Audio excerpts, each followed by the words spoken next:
partnerships, to talk about our leadership in the Mid-Mon-Valley, and to see where those partnerships and collaborations and opportunities to lead can take us further. So appreciate everybody being here today. We're going to feature our 4 county commissioner chairmen to talk about their counties and their perspective of the Mid-Mon-Valley and what makes us go forward.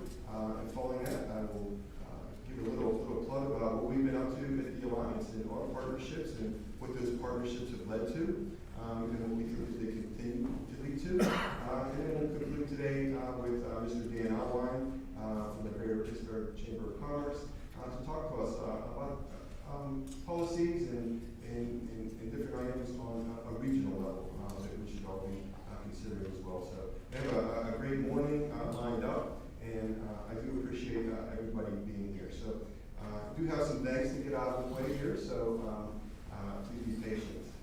First of all, I'd like to thank all of our corporate partners for their incredible support for today's breakfast. I appreciate it very much, very much, very much.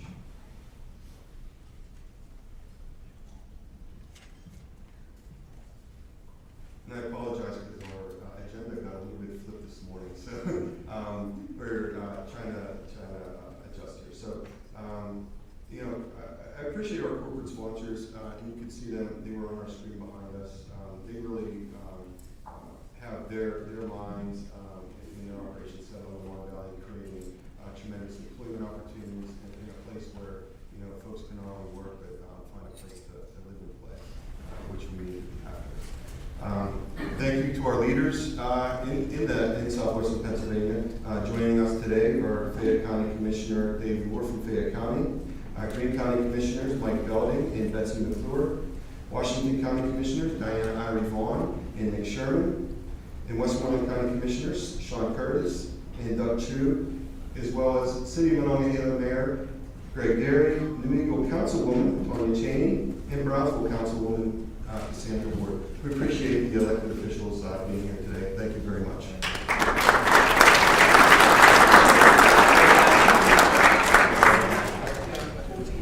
And I'm sorry, Commissioner Larry Maggi is snuck in on me, so I do have you written here, but I stuck it on me, so appreciate you being here as well, sir. I'd like to also thank a few folks here, Claire Strauss, District Manager for State Representative O'Neill, thank you for being here, as well as District Director Nate Navala from Congressman Guy Reschenthaler's office. Thank you very much for being here. And I did see John Pro is here. Is John made it? Well, she will be here. We thank her very much for her unwavering support in the Mid-Mon-Valley and in Western Pennsylvania. She's a true advocate. I was hoping she'd be here already for the Mid-Mon-Valley and everything that she does with DCD. A lot of our success, and I think a lot of success in those in the room here, benefit from John's championing of projects in different areas. So whenever Jonna gets here, I think we owe her a round of applause for all of the support that she provides through UCD. So thank you. So with that, I'd like to bring up our presenting sponsor, the Washington County Chamber of Commerce and Tourism Promotion Agency, Jeff Catola. I'd like to say a few words, Jeff.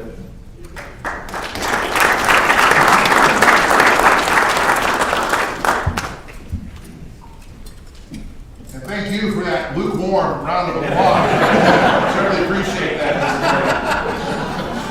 When Jamie approached us to serve as the lead sponsor today, our answer was not only yes, but hell yes. Because we're excited about what's happening in the Mon-Valley. We're excited about the new companies that are moving in and the way that our communities are working together. And what impresses me about the Mon-Valley Alliance is because they're not just saying we're bringing the Mon-Valley back. They're saying we're moving the Mon-Valley forward. And I think that's important. Because we cannot become what we need to be by staying who we are, and the Mon-Valley Alliance has that in mind.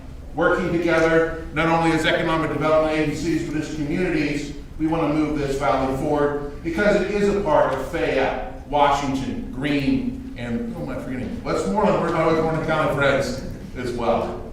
So we certainly appreciate your time, we appreciate your effort, and we want you to continue to be a part of this great valley and the great things ahead. Thanks for having us this morning, and have a wonderful symposium.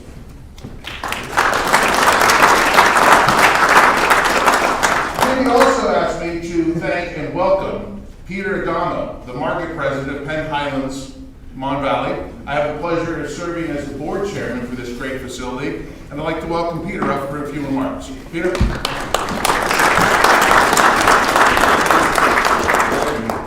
One more time, let's hear it for the comedic standings. They told me to keep it brief, but I'm not going to listen to these guys. No, truly, I'm going to be invited to this.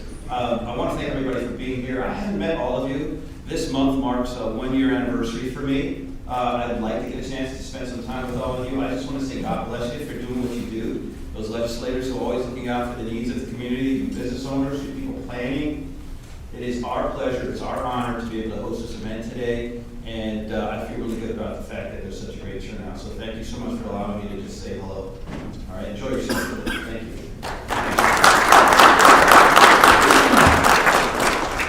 Thank you, Peter. Thank you, Jeff. I'd like to extend a few more thanks here. Thanks to the hospital staff for a great breakfast that they provided here. Feverishly working after an event yesterday to set up this room overnight. It was very much appreciated. So I do appreciate the hospital staff and the hospital for providing our breakfast this morning. So thank you very much.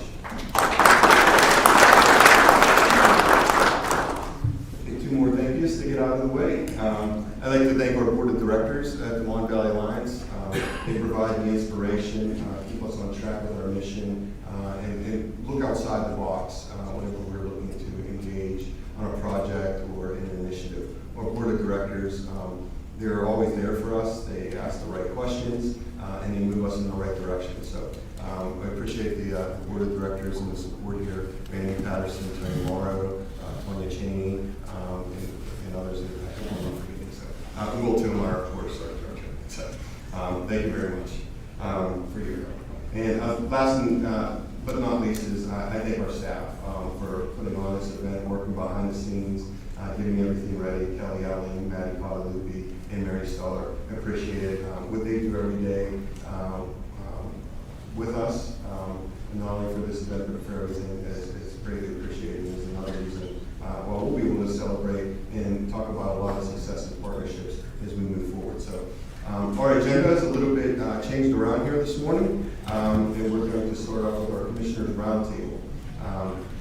So we will finish with the Mon-Valley Alliance after a break, about a 15-minute break, talk about our partnerships, and then finish with Mr. Allwine with the Greater Pittsburgh Chamber of Commerce. So with that, we'll take a couple seconds here to get our commissioners up here, and Ms. Stacy Wolford, who is with the Mon-Valley Independent. She's the managing editor. That is our media partner today.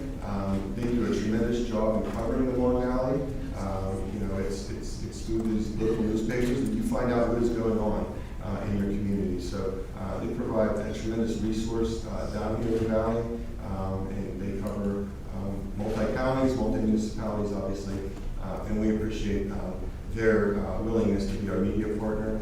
Streaming live today, where we can review this event, but it's also live as well. So I appreciate our managing editor being here with us, and she will be our moderator, Stacy Wolford. So take a couple minutes here, and we'll get set up, and then we'll get you introduced and get moving on with today's main event. So thank you very much.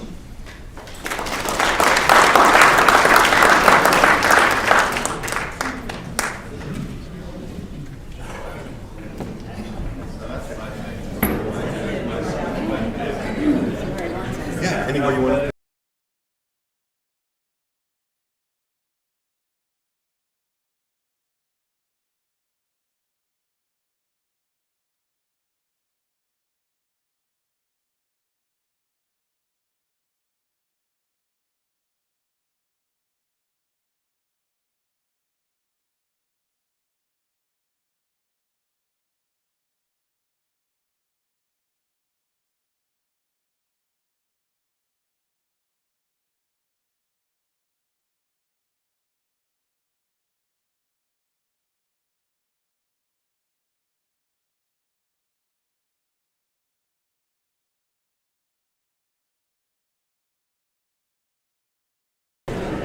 Thanks for making me nervous now.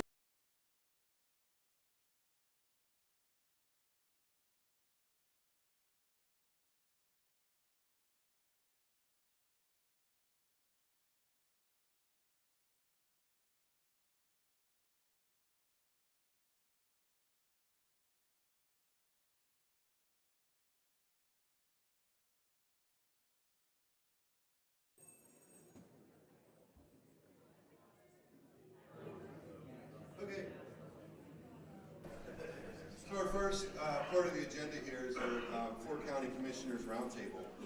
Let me introduce Stacy Wolford. She's a lifelong Mon-Valley resident, a graduate of Bentworth High School and Point Park University. She started her journalism career nearly 30 years ago as an intern at the former Valley Independent. Over the years, she has covered everything from capital murder trials to municipal meetings, which could be a capital trial in itself from time.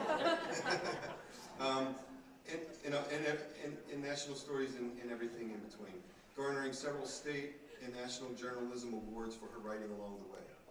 On September 11th, she was one of the first reporters at the scene of the Flight 93 plane crash in Somerset County and has been invited to speak at several schools, organizations over the years about her experience that tragic day and the harrowing days that followed. An ardent supporter of the Pennsylvania Sunshine Act and transparency in government, Stacy was one of the panelists invited to speak at last year's Sunshine Week event hosted by the Reporters Committee for the Freedom of the Press and the Pennsylvania Freedom of Information Coalition. Please welcome Stacy Wolford. Thank you so much, Jamie, and thank you to all of you for being here this morning, and good morning. It's a beautiful June-tober day, so I'm excited to be here. So I'm going to get started first by introducing our commissioners. First, we have Washington County Commissioner Diana Vaughn.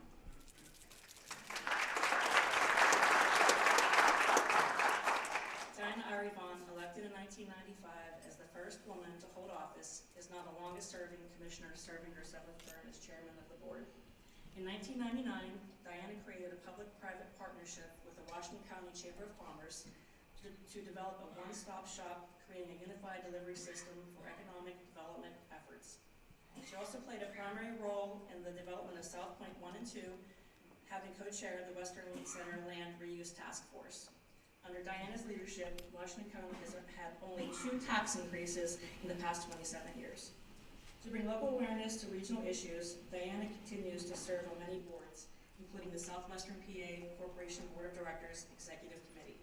Among her notable awards and honors, in 2014, she was awarded the Washington County Athena Award, in 2015, the American Legion Medal of Honor, 16 and 17, the Pittsburgh Business Times Who's Who in Energy for Government, 17, World Class CEO presented by the South Point Association, and very exciting to announce in 2023 the Mid-Mon-Valley Alliance Chuck Chataway Award.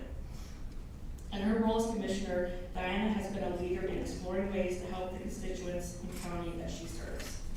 Diana's involvement with the community has always gone beyond serving as an elected official. She has been involved with numerous charities and awareness events throughout the county, including co-chairing the Washington County Heart Walk, March of Dimes Walk, and has helped raise over $158,000 for the Washington City Mission, Crabtree, COVID Check, Veterans House, and Women with Children Shelter through various running events. Diana is the mother of 3 adult children and has 1 grandchild. She is married to retired Colonel Robert Vaughn, who has served in 7 mobilizations with the U.S. Army Reserves, and we thank him for his service. And thank you. Greene County Commissioner Mike Belding is a native of Greene County. Graduated from Waynesburg Central High School in 1981 and attended Penn State University. Upon graduation in 1985, he was commissioned as 2nd Lieutenant in the United States Marine Corps and served nearly 3 decades as an aviation officer, strategic planner, and analyst, retiring as a colonel in 2012. And we also thank you for your service. Throughout his career, he flew helicopters and commanded a squadron and Marine aircraft group. His joint assignments include service at the United States Transportation Command, the Joint Force Headquarters, National Capital Region, and at the Institute of National Strategic Studies, National War College, Washington, D.C. Providing a unique perspective, his experience includes living in 11 different communities within the U.S. and visiting 42 foreign countries. Mike holds a BS in Agricultural Science from Penn State University, an MA in Management from Webster University, and an MS in National Security Strategy from the National Defense University in D.C. He is a member of the American Legion and lifetime member of the Veterans of War and Wars. Mike is completing his first term as Greene County Commissioner and is the current chairman of the Board of Commissioners. And we also thank you for being here.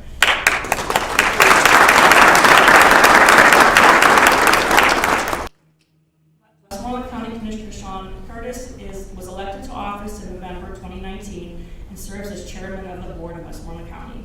He began his career as the Westmoreland County Deputy Treasurer in 2012. In 2016, he continued his career in public service as Chief of Staff to retired Commissioner Charles Anderson. Commissioner Curtis is a graduate of Hempfield Area High School and California University of PA. Sean Curtis is the co-founder of Grow Westmoreland, which is a nonprofit organization operating in and serving Westmoreland County. The program's focus is to provide training and scholarship opportunities for local individuals ages 18 to 25 that are interested in careers in agriculture and skilled labor. He resides in Pittsburgh. Thank you for being here. And last but not least, Fayette County Commissioner Dave Lohr is dedicated to Fayette County and the people who live here. Born and raised in Connellsville, Dave graduated from Connellsville Area High School, studied theology at Asbury Bible College, and mechanical and civil engineering at Penn State Fayette. He then joined the Navy, where he rose to Petty Officer 2nd Class before being honorably discharged. And we also thank you for your service. Dave has been self-employed in insurance securities since 1986, helping clients plan a brighter future. He brings that same perspective to the Office of Commissioner. As Commissioner, he works to attract, build, retain, and grow business in Fayette County, promoting business opportunities in Fayette regionally, nationally, and internationally. He's worked hand in hand with state and federal legislators to ensure the infrastructure required to attract business to Fayette County is in place. In addition to networking with businesses and services to build the economy, he is also committed to government efficiency, working closely to keep county expenses in check, and changing departmental policies and procedures to make county government operate more efficiently. Further, Dave's fiscal initiatives were key to a recent upgrade by Moody's in the county's bond rating. He sits on the Conservation District Board, the Board for Pittsburgh Regional Alliance, and the SCI Fayette Advisory Board. He's an active lifetime member of Connellsville Alliance Church, where he has been an elder and youth director. He is a board member of Penn Highlands Teens for Christ and sits on Champion Family Children's Center Advisory Board. He is married to the former Gretchen Killinger, and he is the son of Homer R. Lohr and the late Alice R. Lohr. Thank you all so much. Thank you.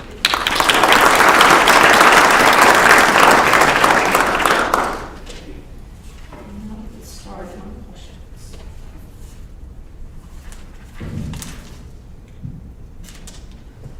If you all don't mind, I'm going to go over here and sit so we can have more talking for you guys. Okay. Can everybody hear me okay? Yes. Great. I'm not very tech savvy. All right, just to get started here, let's start with you, Commissioner Irie Vaughn. What are the key economic development priorities for your county overall? Job growth right now is a key priority of ours here in the Mid-Mon-Valley, and Washington County Chamber has done a great job of helping us in Denora Industrial Park with that. We also want to help focus on developing our small towns. We have a few small towns in Washington County that are doing extremely well, Monongahela, Canonsburg, but we need our other small towns who aren't doing quite as well. Denora, Menneson. We need to come together to see what we can do to revitalize those towns. So small town revitalization is probably more of the focus for us right now. Okay, thank you. Commissioner? Good morning. I think for Greene County, our focus has been over the last couple of years diversification of the economy. You know, we've been fossil-focused industry and extraction of coal, obviously for 150 years, and more recently natural gas. We have opportunities with the transportation network, the Mon River on our eastern border, to really look at alternative employment opportunities for folks as the coal industry declines over the next 20 to 30 years. What are those opportunities? Technology, further education, manufacturing, assembly plants. We need to take advantage of the transportation corridors that we live on, as well as opportunities for recreation to pull individuals into the county with the wide open spaces that we have, and often other counties that border us do not. Just one of our challenges in that is we are the cornerstone of the Keystone State, so we're bordered on two sides by West Virginia, who seems to beat out Harrisburg in business policy that's favorable for development. So we struggle with being competitive with our southern neighbors. Mr. Lord? Infrastructure is one of our biggest problems that we have in Fayette County, and I know that other counties have the same issue. But something that we've done here just over the last couple of years is we've actually developed an infrastructure bank. And it's been a program that has been very aggressive and very strong as I speak. We did 2 rounds of it, in our county being a smaller county. Our first round was $8 million, and our second round's been $5 million. We're looking to open it up immediately, or not long after the second round was open. We're even thinking about doing it again before the end of this year. And what it consists of is that we as the county are the borrowers at the banking industry. So what our municipalities will do is they'll come in and, whether it be a small project or a larger project, our municipalities or authorities, different agencies, if they have a program, if they have a project that they actually need funding, as we all know, when you go to the grant system, you go to Harrisburg, you go to Washington D.C., you have a lot of matching monies that pertain to that grant. And this program can actually fund the whole program if they so desire to borrow the money, or it can also take care of the matching monies that's needed in the other grants. Something that's been very useful already, and we were able to fund this a little different than some of the other counties like Butler. They had more restrictions on their funds. We did not. We actually were able to use our funding mechanisms from basically our general fund. And it's something that we've been very strong about and looking forward to building more infrastructure, because the other part of that is that once we get the infrastructure in, and especially broadband, it'll draw the businesses, it'll draw housing, which is a big issue in our county, and bring people in. We're, like Greene County, the neighbors to Morgantown, West Virginia.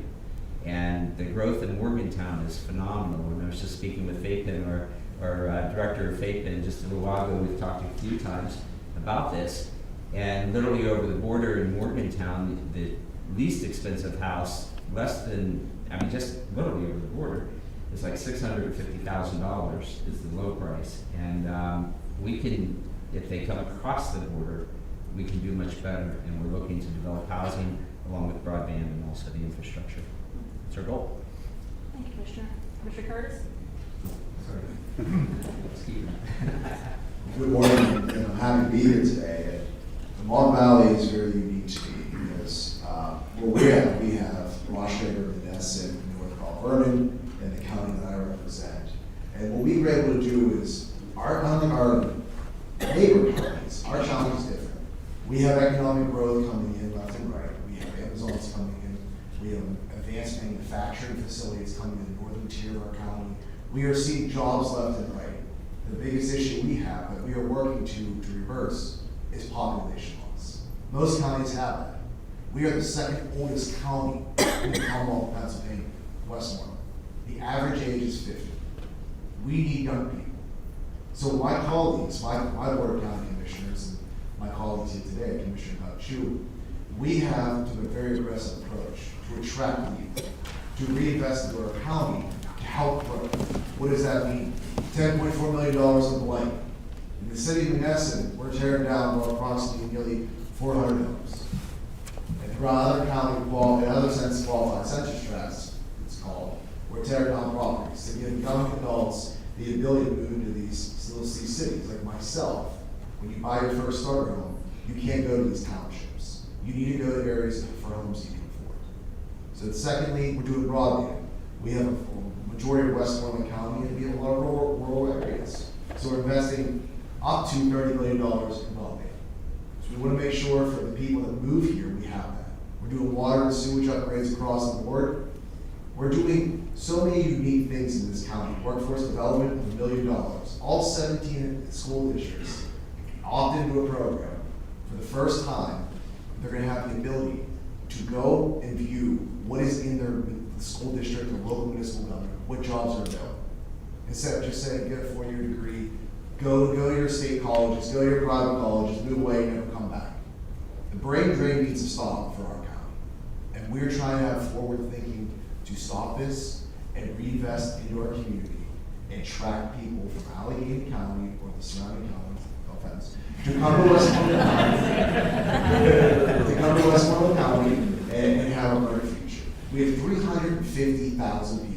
We are the second largest populated county behind Allegheny County. And we need to retain that. We need to continue that.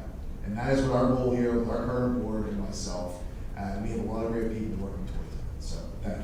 That leads me to my next question then, and I'm glad you brought up young people. How do, the Mid-Mon-Valley, we have a lot of great people that live here, but we have a lot of great kids that are leaving and not coming back.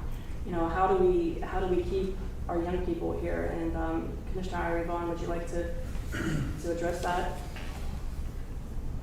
We have a business and technical school in Washington called Penn Commercial. Penn Commercial started a program of college and high school, and it's been very successful in other school districts. And recently they've had Ringgold come and tour, and I know that Ringgold's very interested in perhaps having this program. We've got to get our youth at an earlier age. We can't just expect them to go away to college and that they're going to choose to come back here. We have to start recruiting them when they're younger and giving them opportunities. We have to do more while they're in school and giving them mentorship programs and opportunities in our local businesses, summer internships when they are in college.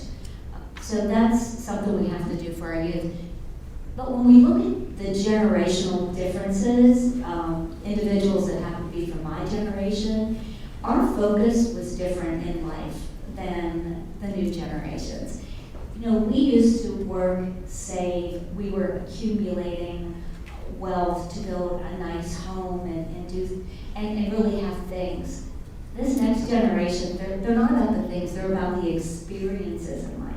So we have to create an environment where there is a high quality of life and a lot of recreational opportunities for them to enjoy to keep them here. And I'm going to tell you, I don't think there's a better opportunity that you have than right here in the Mon-Valley on the rivers. That's another opportunity for quality of life, and that's really important to them. In addition, and I neglected to say this, Washington County has invested $30 million in broadband. You have to have the infrastructure in place also because this generation relies on technology so much more than we did. Yeah, it won't surprise anybody we start with the same problem. Having been focused on extraction industry for so long and lacking the diversity, as students come through the education system, if they're not interested in doing that, they look elsewhere, right? So they move out of the Greene County area. There are significant issues with trying to retain individuals, the cost of housing, our tax structures, because of the lack of coal. Tax value over the last 10 years or so, individuals now are paying the bulk of that tax, particularly for the school districts, which take up 70% of our personal property tax. So there's a cost of living issue, there's a job availability issue, being in a less diversified economic area. We have started, it's under construction, a business incubator. It's going to be partnered with Waynesburg University and WVU to allow young people to become an entrepreneur in the county with the hopes of providing low capital investment, place for them to get started. Once they become successful, we'll try to transition them to an external building, a place, a business, a storefront or something. But they'll be offered mentorship, reasonable cost to get a business started to help retain some of those individuals that want to become entrepreneurs. We too are working on broadband. We think there's an opportunity to work from Greene County at home and work for corporations in Baltimore, Boston, or Seattle. It doesn't really matter anymore. That's another opportunity to retain youth once we do that. So we have the community technology, the CTCs now. The old VOTEX, the centers. And they've been successful over the last couple of years to engage with industry and ask what they need. CDL drivers came up as one of the things, particularly post-COVID.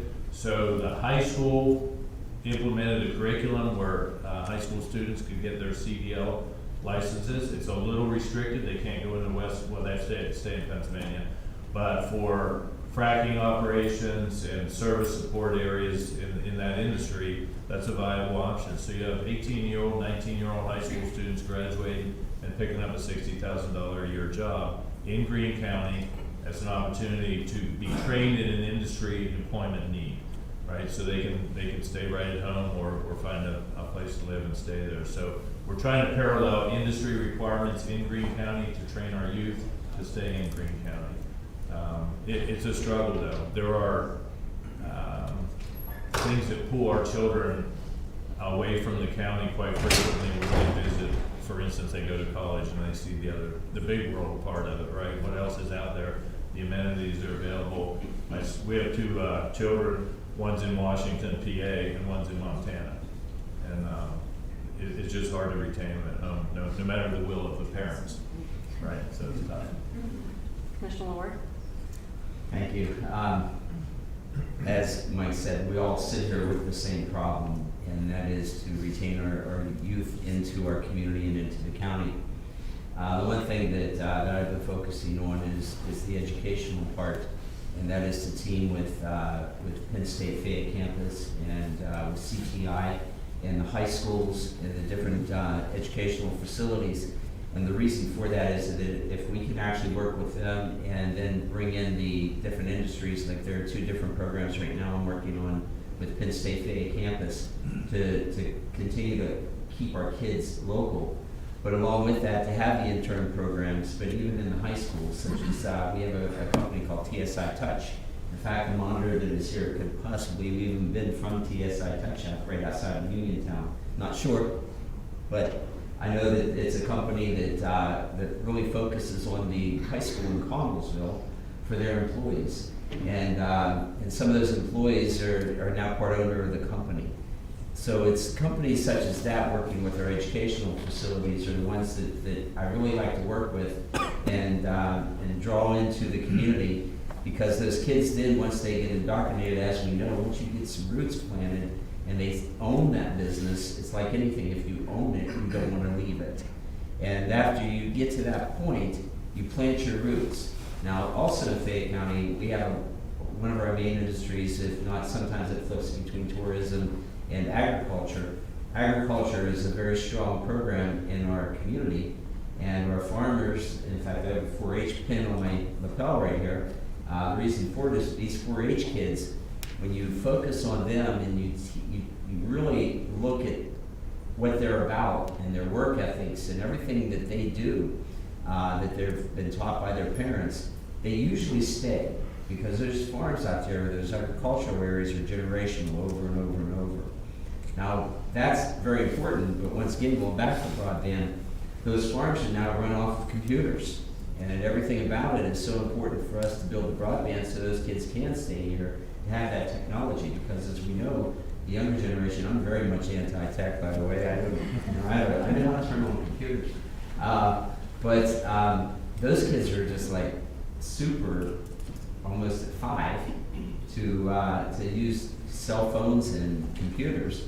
Well, we need to stay on top of that in particular to make sure that the technology's there, and that's why I like working with CTI, the CTI schools, Penn State Fayette campus, and the other institutions, Laurel Highlands Business. I mean, we have several entities inside of our community working even with WCCC that really will help hold our kids in the community. And that is, as I said in the first part, it goes back to housing, for them to have good places to go and to be entertained. Thank you. Thank you all. Commissioner Irie, you had mentioned, about creating experiences. Oh, I'm sorry, Commissioner Curtis, I'll let you add on to that. Excuse me, I'm sorry. Go ahead. My first time doing this, forgive me. As Commissioner Ward stated, the majority of us are rural counties. Agriculture is number 1 in Westmoreland. 2 is tourism, 3 is manufacturing. As I said earlier, manufacturing is growing by leaps and bounds. We're seeing a lot of companies coming from Allegheny County, coming from other areas. We have a lot of investment that people want to move here. And that's why investing in our youth is so important, so important. This is the number 1 issue. This is not something we can talk about or wait. To have a strong economy, we need to invest in the youth, make sure we have strong education. We have great colleges. We have Seton Hill, St. Vincent, our community college. We have University of Pitt. I'm on that board. But my number 1 issue in talking about and pushing for is the trades. Our county is a blue-collar county. We are not a white-collar county. And I go around the schools to the youth and promote the trades as a number one source of looking into. Without becoming an HVAC plumber, welder, what our machinists, what we have, that is our future. And we have a lot of businesses that not we, but have understood the importance of what that means. They're advertising high schools now. On morning announcements, we have manufacturers advertising to come work with us half day. We'll pay you $17 an hour. You start working, and that's what they're doing. They graduate high school, and they're starting to work immediately. The mindset is changing. That a 4-year degree is excellent if you're going to use it. If you're going to use it. But it's not the necessity, especially in today's world. You can do a lot of other things. And that's what we have to start realizing, at least from my standpoint, where I'm at, in my county, that the trades are alive and well, and you can come out without all this debt, all this need, and live life. You have 20-some-year-olds that are making $70,000, $80,000 a year, and it took me, 14 years later to make what they're making now. So that's the difference. You can come out and make real living wages now. And that is the key, and that's what we're trying to promote. And we're very happy with what we're doing from our Industrial Development Corporation Redevelopment Authority. We're working hard for that reason. So with that, I'll move on. Thank you. I was going to go back to, you had mentioned, Commissioner Arivon, about the creating experiences, and and I think part of that is, our recreation. And in the Mid-Mon-Valley, we have the Monongahela River, which is, one of our, great assets here. What could our counties do you think, to create more experiences, to create more recreation, to get, the young people to stay, once they get jobs in our area? Because I know, I just been talking to people out and about, somebody might get a great job here, but they might not want to live here because they just don't feel like there's not a lot for them to do. So how can you address that? I'm going to look at Monongahela and talk a little bit about what they've done, because they've been able to grab a lot of people, and we have a lot of small business owners that have been congregating around Monongahela for a number of years. I see Heidi is here right now. This is C-Suite, the ice cream shop on Main Street. They've created such a sense of community and community pride. They've been doing revitalization projects for quite some time. They're doing very well as a small town, and they've capitalized on the river opportunities a long time ago, and it's still going strong with the aquatorium. And you have a lot of people that use the riverfront property there. And because, where it's several counties involved, the counties need to get together and decide to put it, whether it's a task force, whether it's an authority that the counties put together to do a strategic plan and work on what can be done to develop them for more recreational opportunities. My children grew up in the river. They grew up swimming and water skiing in the river, and they had a great childhood experience doing that. And you have to really love it here to want to stay here. And so we have to present more opportunities. I'm glad the skating rink in Denora, is open back up again, because that's another great opportunity that people have in the valley. The riverfront developments, if you go other places in other states, other communities, and you see all that they have there, the small town experience where, you're walking on that boardwalk. We're doing a project at Cross Creek Park, kind of like a boardwalk. It's not going to be businesses, but it's going to be that same kind of feel, because we know that that's what people are looking for. Specifically for the river, that's our eastern border, it's a blank canvas. I mean, it is wide open for development. There are historic places, Greensboro, for instance, which was a glass plant and a clay industry foundation, 120 years ago or something. They ran paddle boats back and forth. We have the Young and Sons Foundry down there, the Rivers of Steel. Maintain that. They do displays. Those are just very isolated, handful of people a weekend, right? So the whole eastern border of Greene County is wide open for development on the Mon. One of the initiatives we've taken is, if you can't get people to live there, right, entice them to come. Festivals, fairs, other activities and spend their money,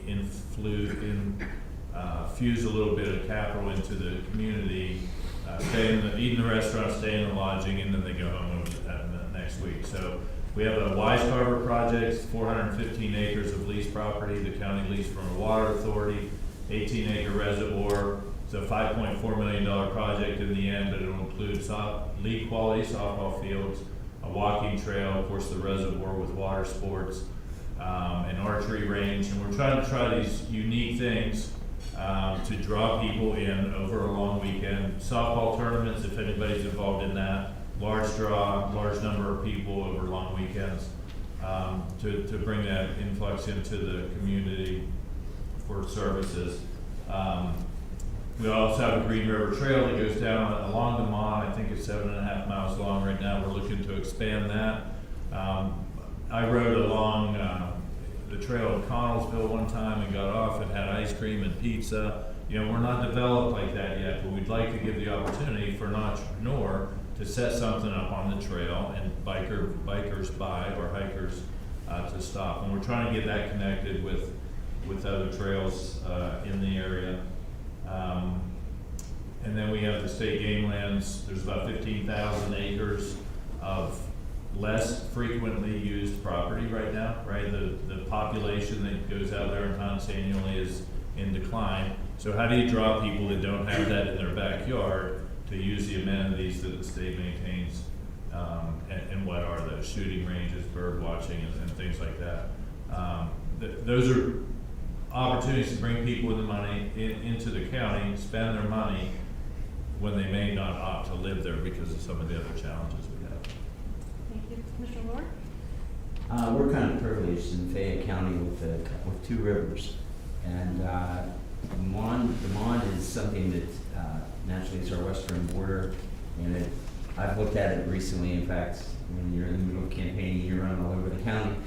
So I was coming up the river just the other day and I was thinking about the different areas, and there's a few places closer to Point Marion, directly across from Green, that are very nice areas that could have smaller campgrounds. Point Marion itself, where the way it's set up with the cheat, and also the Mon has potential for some different tourism areas along with that. But some of the issues that we have to come back with, and I know Nate's back here from the federal side, I don't know if any of our representatives are around or not, but some of those issues come into play, especially on the rivers, the Mon, with the DEP, the waterways, all the different regulated areas through the state. And when you start, anyone sitting in the room here that's ever had to deal with any of them know that they can be real hard to deal with, I'm being plain. But it's something that I believe is the counties, if we would actually do some kind of alliance together, that we actually work together to put some pressure on them. We could use our upper elected officials to put pressure on these agencies, Fish and Game and all of them, so that they could open that Mon up and open that up for tourism, for recreation, so that it will help hold. Because I do know that, as Mike mentioned, in Connellsville, that's my hometown, and the Gap, the Greater Allegheny Passage, is phenomenal. I mean, the last time I checked, there were 38 different countries, people from different countries that visited the Gap, especially in Connellsville. And however many, we couldn't even guess how many people run that trail continually. So what we're doing in Fayette County is that we're actually now extending the Sheepskin Trail, and it's a 34-mile trail from Woodland Mike, and I like to know my guy back there, Mark Grateful. 34 miles, we're about 26 miles developed right now, but we have some major hurdles, and that's a bridge, a couple of tunnels, and a few other things that we have to grasp hold and fix. But it's something that can interconnect to different counties, because we're going to Morgantown with this trail, and that goes, I believe, clear to Charleston, and then it goes clear down to the Mason-Dixon line, and all these other trails that interlock and just intertwine. And you'd be surprised how many people come from everywhere to Connellsville to go to the other trails. And it's something that the Mon-Valley that I've noticed, it doesn't seem like they've grabbed hold of and really push forward to hold their kids here. Because we're also privileged to have a lot of other things like Ohio Pow and the Yacht River for rafting, for necessity, the historical side. We have so much to offer, and our kids are starting to realize it. But a big factor too that I always use when I'm talking to kids about staying is that you also have access to Pittsburgh, you have access to the sports arenas, you have access to all these different areas to keep you excited about being here. And that's in the whole valley. I mean, let's face it, the whole valley has access to a lot of good amenities that keep kids here. And Brownsville is another area, I know we have some people, Joe's here from Brownsville, and they've done a great job on trying to promote their area too, and to uplift it and encourage it with tourism and with cleaning it up and keeping their kids there too. Their high school, I have to take my hat off to their high school. Those seniors in that high school, to show you how they own something, they built that park about 6 years ago. They built the park in the middle of the city of Brownsville. The kids did. And that, I took my hat off. I was just so proud and so amazed to watch them do what they did. They own Brownsville. And I see good leadership coming up through those kids because they're staying, because they own it. That's great, yeah. Mr. Curtis? The biggest from what Commissioner Eichenwald said was about sense of community. When I talk to young people, especially in the Mid-Mon-Valley or others, or even beyond that, if this place is boring, there's nothing offered to me, I need to leave. There's a better horizon, better hope, as we are classified as a brain trade. So the sense of community needs to be part of our conversation. We're proud of where we're from. We have to have that conversation. This is who we are, this is where we're from. Let's have that mentality and promote what amenities we have here. Instead of going somewhere else or going to this is who we are. That's number one. Number two, for Westmoreland County's aspect, Menneson is our only community along the river there. And Menneson has a lot of potential. And when I started in 2019, I made the announcement that I'm going to invest money, time, energy, and effort to help revitalize Menneson. I got pulled aside by many people and said, I hope you're doing it. Why are you going to waste time and place like this? So they need the help. They need the help. It can be revitalized. And two presidents over the history, President Kennedy and President Trump, both went there. There has to be some reason why we had two federal elected officials that went down and had a conversation. So that's why I'm pushing so heavily involved to revitalize the city of Menneson by tearing down the properties, as I said, 400 homes, by trying to get industry and business, by working with the local leaders so they don't fight, argue, by working a collaborative effort. Everyone makes laughter. But it really is a beacon on the hill. We have the Watson Dams right there, we have Rail. We have so much potential for our Mon-Valley friends. It's just changing the mindset, working together. And I'm not going to stop, and I'm not going to quit with the Valley, especially City of Menneson, because they just need to realize what potential they have. And that's why I'm not going to obviously keep fighting a good fight on there. Thank you. Thank you, Commissioner Curtis. And I like what you said, talked about the mindset. I think I can speak for many of us in the Mid-Mon-Valley who have been born and raised there and still live there, that, we're very proud of our own towns and of our identities. And we're also, change is tough. People bucket change. And, and I know regionalization is something that's always been on, it comes and goes and talks, some people are for it, some are against it, and it's hard to get people to meet in the middle. What are your thoughts on regionalization, and how do you think it could benefit the Mid-Mon-Valley? Commissioner Aragon? I think we've come a long way in regionalization over the past 15 years or so. And so many of the things that we work on together, joint boards of commissioners, and we all come together for Southwestern Pennsylvania Corporation, which is our regional metropolitan planning organization.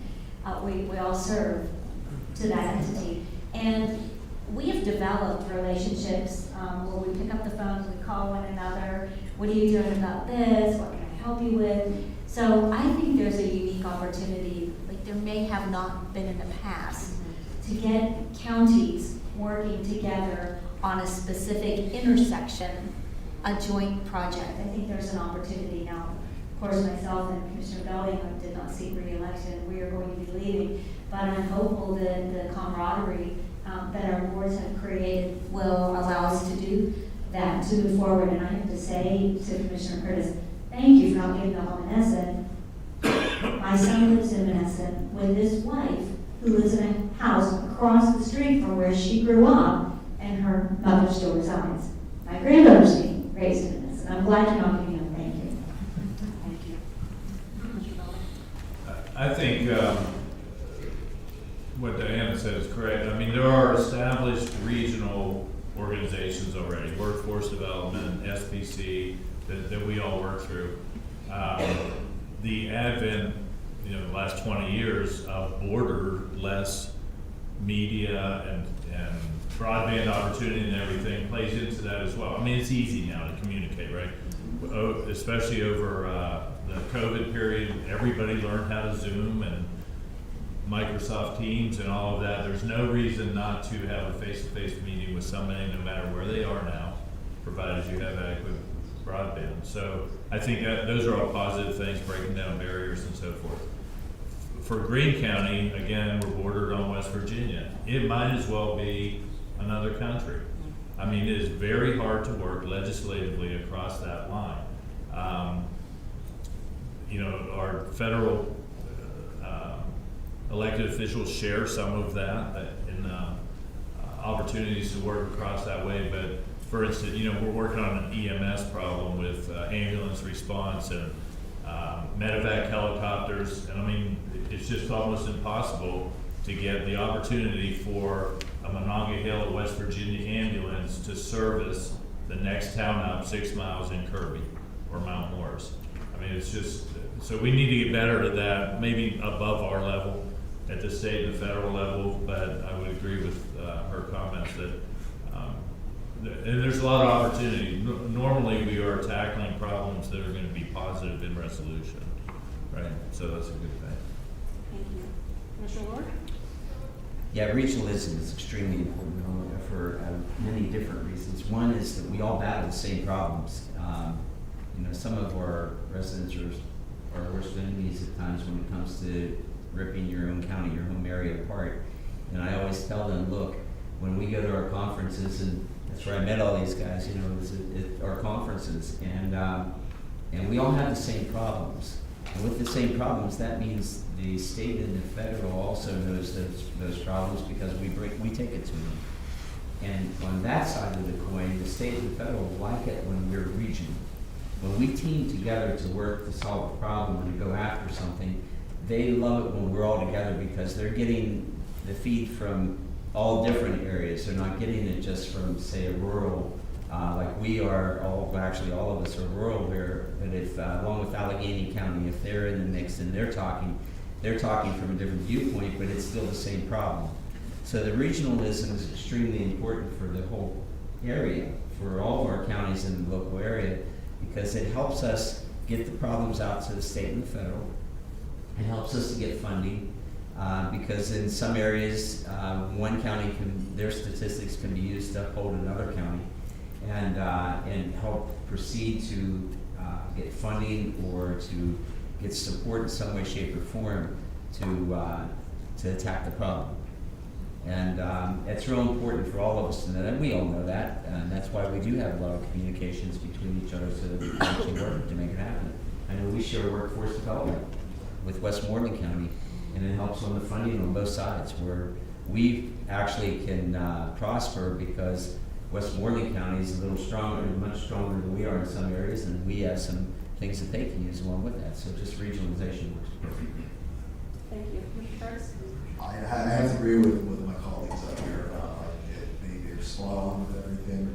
And the difference when you look at the Mid-Mon-Valley as a collective whole, it's the only place, especially studying all the years of college at California University of Pennsylvania, as I like to call it when I was there, Harvard Vermont. The mindset is the valley. It doesn't go by counties. There is no borders. It's the Mon-Valley. When you go from Washington, Westmoreland to over to Fayette, it's the valley. And that's a different mindset when you, especially if you're a center of your counties, everyone's very focused on, the municipal governments, the boroughs, the townships. And regionalization is massively important, especially for blight.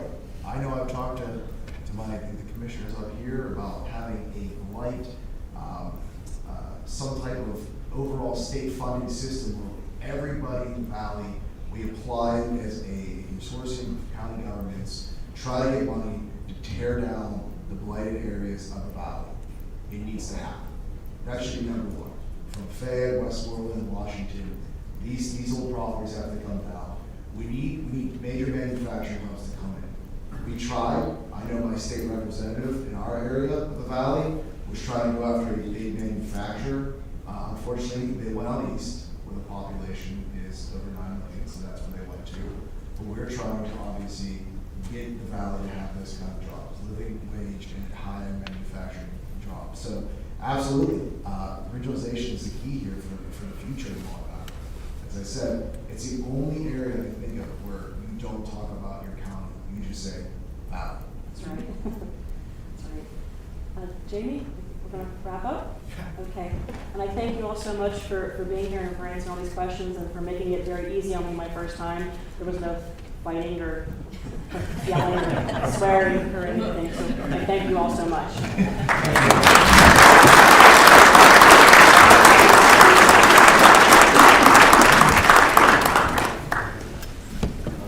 And we appreciate the commissioners here demonstrating their leadership, talking about issues that are common from one community to the next, from one county to the next, and solutions that vary but are also similar in terms of the effort to provide those solutions.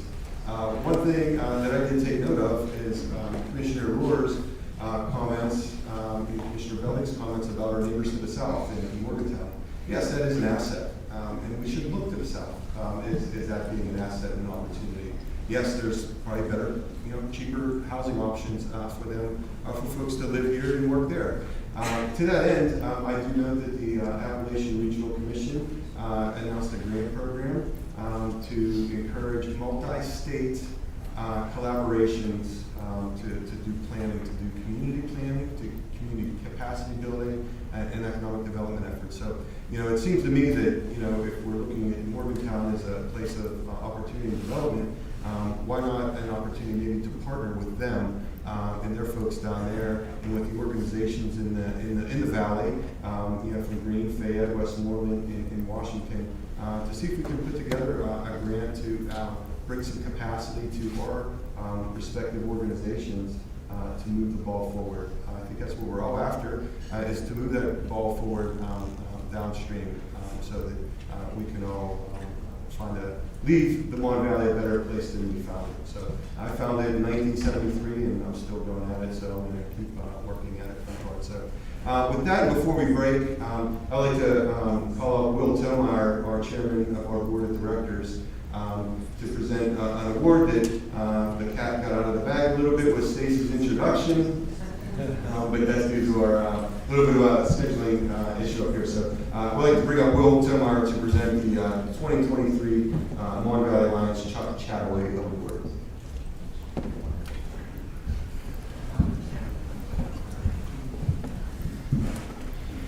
Good morning. Like a true journalistic pro, Stacy did kind of bury the lead on the Chuck Chataway.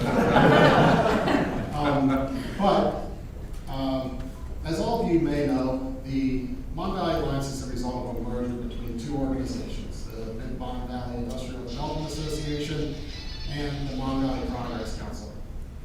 My walk-up music was supposed to happen. Crashing in the windows.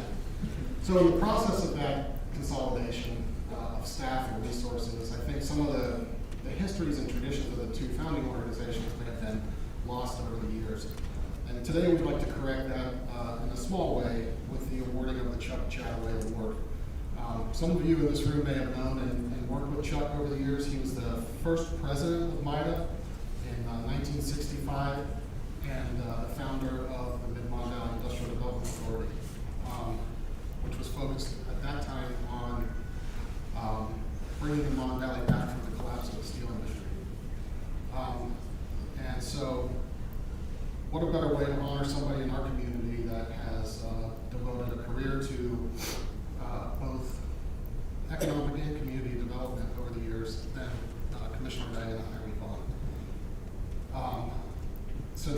1995, Diana has led on economic development, overseeing some of the most substantial developments in our county's history.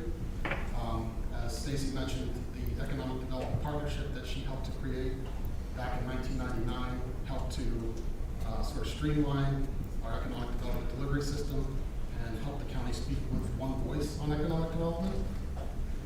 That has been a catalyst for our economy to flourish over the years. And it's impossible to cover everything that Diana's done over the years, but I think a few highlights are in order. The four industrial parks of our county that she's been a part of, Caltech in the Mon-Valley, our own Alta Vista in the Mon-Valley, a little place called South Point that you may have heard of, and the Star Point Business Park in the western part of the county. Diane and her colleagues also had the foresight to dedicate our casino money, the local share account, towards community and economic development projects. Those have seen over $40 million invested in the Mon-Valley alone, and that has leveraged probably another $100 million in matching funds. As Stacy mentioned, the broadband initiative that the county commissioners have recently unveiled, another public-private partnership that's bringing over $30 million of investment into our county, public investment, and then another tens of millions of dollars in private investment. Sort of the modernization and development of our airport in Washington, and of course, two major tourism projects that were happening under Diana's watch, the Tanger Outlets and Hollywood Casino. So, with all that said, I don't think there's another person that I know of that's more deserving of an award to recognize a career spent in economic and community development. And so on behalf of the Mon-Valley Alliance, it's my pleasure to present Commissioner Diana Iron with the Chuck Chataway Award.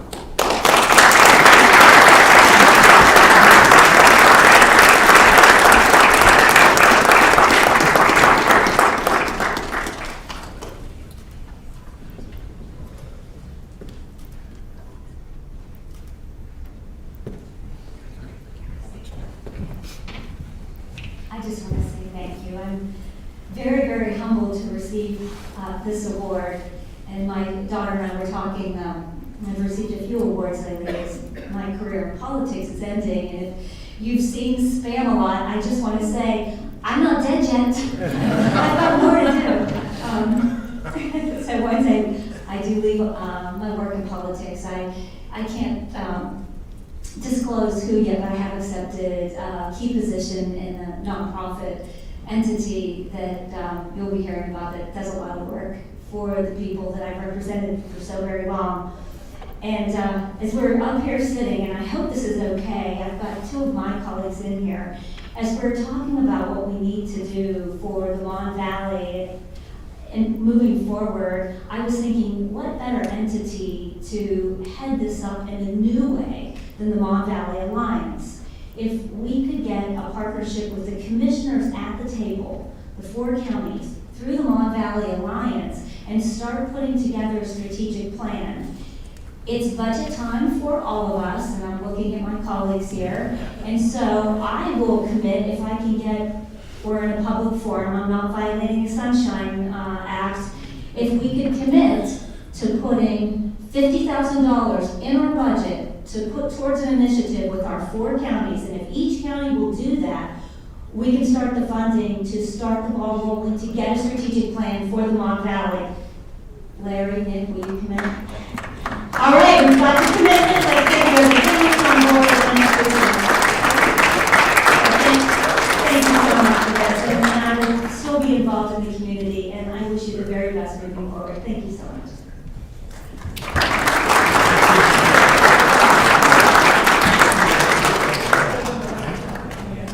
Thank you very much, and we look forward to awarding this award to the next year as well. So very much appreciated. And, you know, that tie that binds us always down the Monongahela River, and I think we all agree that recreational development along the river is going to be beneficial to all of us. So with that, I'd like to take a 10-minute break if we can, And we'll resume. Joanna Crow has made it. She'd like to say a few words on behalf of the governor and BCD. And then I'd like to share some of our success and our partnerships that do go along the lines of everything that we've talked about here today is an example of how to move forward. And then with the NLY from the Greater Pittsburgh Chamber of Commerce to talk about these regional issues that we started talking about with the work. So appreciate it. And it is 9:40, and at 9:50, I'm going to start ringing that bell. Okay? Thank you.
All right, everybody.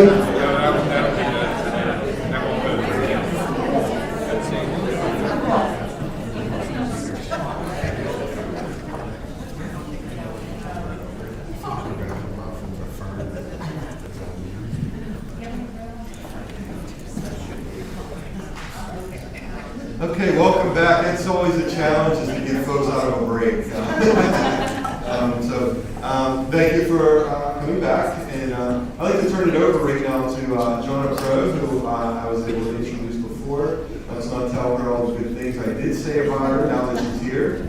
But I do like to welcome Joanna Crow here to join us today. We're glad that she is here. As I mentioned before, she's a true champion of the Mon-Valley, the Mid-Mon-Valley, as she always reminds me. And not to be lost, all of her territory in western Pennsylvania that she covers so well for the state. So a long champion, a native, daughter of the Mon-Valley, I guess we say. Mid-Mon-Valley. Mid-Mon-Valley. Already messing up, so I do apologize, but I'd like to ask Joanna to say a few words on behalf of the governor and UCB. Thank you, Joanna. Good morning, Jamie, and thank you for that very, very nice introduction. I am Joanna Crow, Regional Director for the state's Department of Community and Economic Development.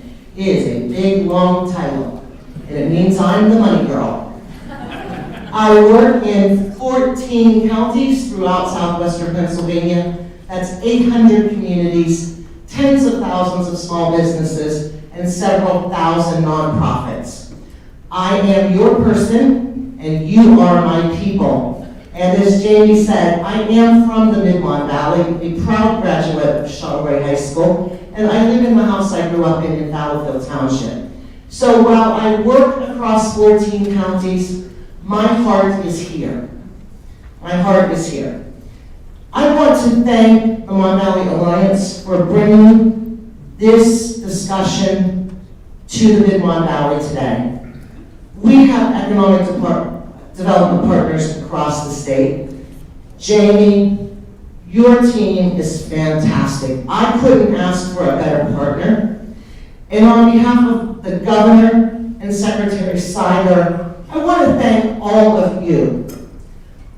I have a feeling you don't know the impact that you have every single day in our communities. So whether you are here representing a small retail business, a large mid-sized business, a manufacturer, a bank, a nonprofit, any other organization, the work that you do every single day helps Jamie and his team do the work that they do. It helps me do the work that I do. It helps Secretary Siler, and it certainly helps the governor. So, give yourselves a round of applause this morning.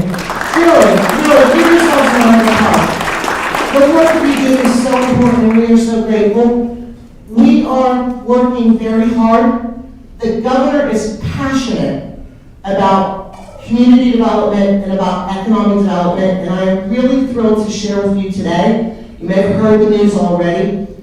We are embarking for the first time in 20 years on a statewide economic development strategy.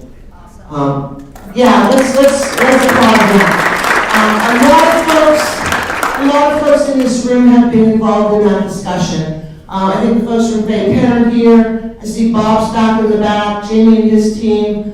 A lot of folks, some of the chamber folks, a lot of folks have been involved in that discussion. We hope to have the document ready. The governor has asked us to have the document ready no later than the end of the year. So I think you can look forward to hearing from the Shapiro administration about some dynamic steps that we will take to make sure we are leading Pennsylvania into the future, making us the best, most competitive state for both community and economic development. And again, I can't thank you enough for the work that you do each and every day. Never doubt how important that is. So again, Jamie, thank you to you and your team. Thank you to the commissioners who are here today leading the discussion.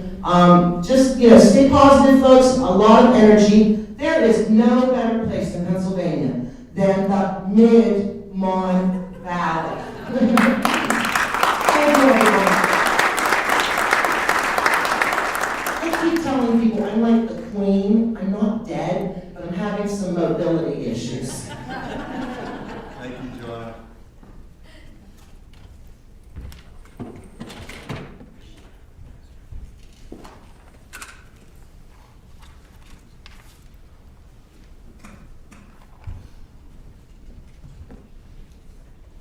Okay, that's a perfect segue for my little part here to talk about the successes that we've had in the areas, and particularly with the help of the state of Pennsylvania in their program. So here, our first program that we have that I'd like to talk about is the Regional Enterprise Zone. That is an enterprise zone. It's a state program, obviously, our partner, the state of Pennsylvania. And that touches 3 of our 4 counties, down to Brownsville, up into Monongahela, and over into West Newton as well.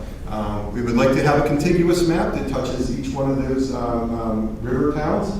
And this is a project that is approved in 2020. It's a 5-year program, and that will expire in 2025. It involves 14 communities, and is a wonderful community and economic development tool. For municipalities, the fact that you're in an enterprise zone gets you a higher priority consideration for grant programs and other incentives through the state above other communities that may not be in an enterprise zone. For businesses, there are business tax credits available for those that are building, expanding, and improving their workforce and creating an additional workforce. It's a very competitive pool of funds that are available under this program, which falls under the Neighborhood Assistance Program with the state.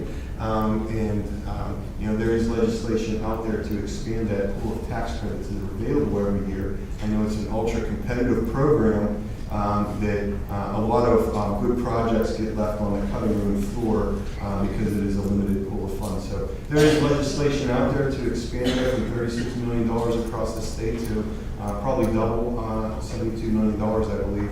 And it is sorely needed. It is a cap that hasn't been raised in, I guess, 14 or 15 years that the program has been in existence. So long overdue, and we certainly have a plentiful amount of projects and business parks and different commercial corridors, as well as communities that can stand to benefit from this program. Our success with this program has been $750,000 grant from the state under the State Small Business Credit Initiative. That's to allow for capital injections into small businesses and competitive interest rates. So we have that $750,000 grant due to being in the enterprise zone and having an enterprise zone. So that's one thing that we can bring to the table through this program. And over the 3 years, we've seen businesses be awarded over $3 million in tax credits for their projects, which has leveraged over $45 million in private investment on their end and created and retained approximately 500 jobs throughout the enterprise. We want to thank our partner enough, the state of Pennsylvania, as well as these communities for electing to be part of the enterprise zone. It really is no risk for the communities to be in. It's a nice designation to have, and there is a benefit to be had from that. So we appreciate that program. Our next program that I like to tout is an important one. It's our town-to-town mini-grant program that we partner with CFS Bank. They are very generous every year in giving a stipend to this program to allow us to go out and seek small community projects to provide grant funding to them.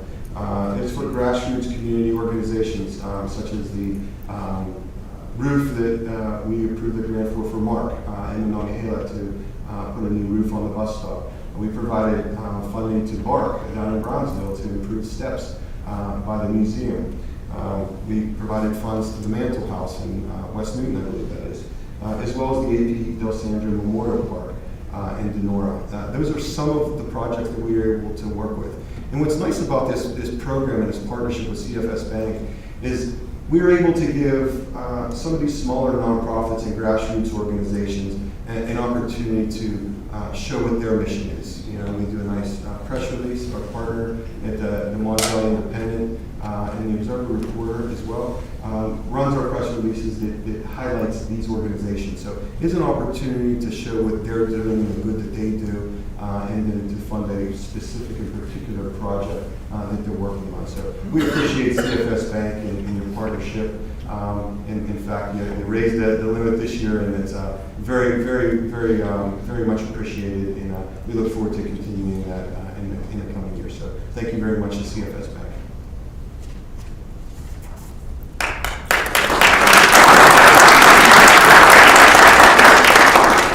And there is an opportunity to populate this slide with more logos. So. Okay. So now I'm going to get into some jumbled slides here as I move along, and it's because it's a really cool problem to have. We have a lot of partners in a few of the initiatives that we are working on. So another one is the Charleroi Neighborhood Partnership Program. That is a program that again falls under that neighborhood assistance program that capitalizes on private investment. So private investment in this program here is leading to $250,000 a year to community development initiatives in the borough of Charleroi. That is dealing with housing issues. That is helping provide financial coaching to folks that need it to get in a position of savings so that they can get into a position of home ownership. It's also to provide community improvements in their parks and their Main Street. And then finally, the Neighborhood Partnership Program is helping with immigration. Immigration is kind of the problem and an opportunity here. In Charleroi, we talked about, and we heard from Commissioner Curtis, we're losing population. Charleroi gained population.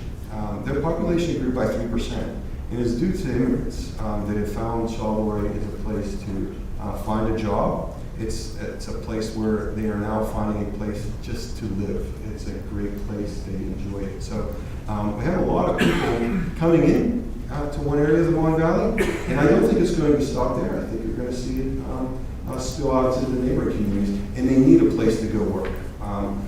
They need access to those workplaces. We have a great resource in the Mid-Mon-Valley Transit Authority. That is a regional transit asset that we have for us. We have universities, for folks to get to school. And there's a lot of stress, and I give a lot of credit to the Charleroi School District. You have a lot of kids coming into the school district that don't speak English. That is a tremendous amount of stress. And I give the Charleroi School District credit, and I know Adele Hawkins is here on the board, for their proactive approach in trying to make that school district and the community the right place for these immigrants. I can't imagine being in their shoes and coming to a place that is different. And our customs are different, our laws are a little bit different. So there's a lot of little different stressors that go on, but I think it's a tremendous opportunity because as people coming in, as people opening businesses, as people spending their money, as people participating in recreational opportunities. And as we have people, we have to keep in mind those recreational opportunities. So our partners here, of course, the state of Pennsylvania with the program itself. They approve our plan. We have a robust working group, stakeholders in Charleroi that develop the community plan. We work with the borough itself to do this. And every year we revisit the plan, make modifications, and submit that for approval to march forward. That's going to be a 6-year program. It's $1.5 million of private investment going into these communities. And that's through 4th Street Barbecue, Key Bank, UPMC Health Plan, and LaCarte Enterprises. And up here you can see the logos of the partners that we have in this project. And I'd like to point out, I've already pointed out the Transit Authority and the tremendous work that they're doing, but also the Mon-Valley Regional Chamber of Commerce. Leanna's group is taking the lead with our immigrant ambassador. That's one of the key components of this program is an ambassador that is from the community, from the immigrant community itself, that is serving as a liaison. Whether you want to open a business or somebody needs some help filling out papers at the school district, or getting down to the bank, to open an account, finding job, seeking services and the like. You're doing a tremendous job, Leanna. I don't think we're paying you enough to do that, but it is a tremendous opportunity. It's just another stressor that's out there, and we thank the Chamber for taking the lead on that part of this initiative. I think it's the most important part of what we do in Charlotte right now. So that's our Charlotte Neighborhood Partnership Program.